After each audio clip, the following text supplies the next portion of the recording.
الحمدللہ رب العالمین والعاقبۃ للمتقین والصلاة والسلام علی سید الانبیاء والمرسلین اما بعد فاعوذ باللہ من الشیطان الرجیم بسم اللہ الرحمن الرحیم۔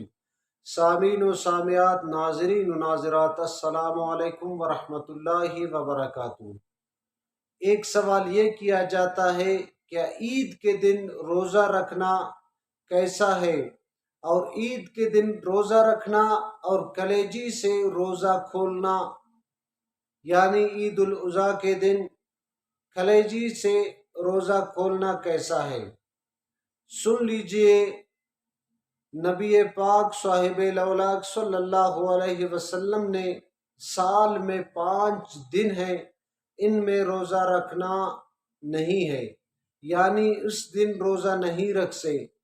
10 ذی الحجہ، 11 ذی الحجہ، 12 ذی الحجہ، 13 ذی الحجہ اور دونوں عیدین، ان پہ روزہ نہیں رکھ سکتے۔ نبی پاک صلی اللہ علیہ وسلم نے منع فرمایا۔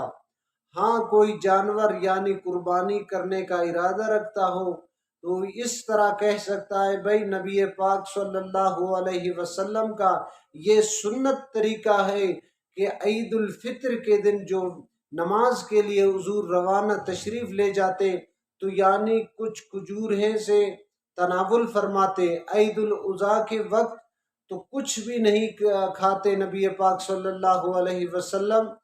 عید کے لیے روانہ ہوتے، عید نماز کے لیے روانہ ہوتے تو واپس آتے، جو جانور ان کو ذبح کرتے کلیجی سے روزہ کھولتے، تو یعنی اس دن روزہ نہیں رکھنا چاہیے، بلکہ یہ کہہ سکتے ہیں کہ یہ نبی پاک صاحب الاولاق صلی اللہ علیہ وسلم کا سنت مبارکہ ہے۔ یہ سنت میں زندہ کر رہا ہوں اور سنت پر میں عمل کر رہا ہوں کہ عید الاضحیٰ کے دن کچھ نہیں کھاؤں گا، یعنی قربانی ذبح ہو اس سے، یعنی گوشت سے کھاؤں گا یا کلیجی سے کھاؤں گا۔ یہ حضور علیہ السلام کے سنت مبارکہ ہے، یعنی اس دن روزہ رکھنا شریعت کے طور پر اجازت نہیں ہے، اور یہ سنت ادا کرنا افضل و اعلیٰ ہے۔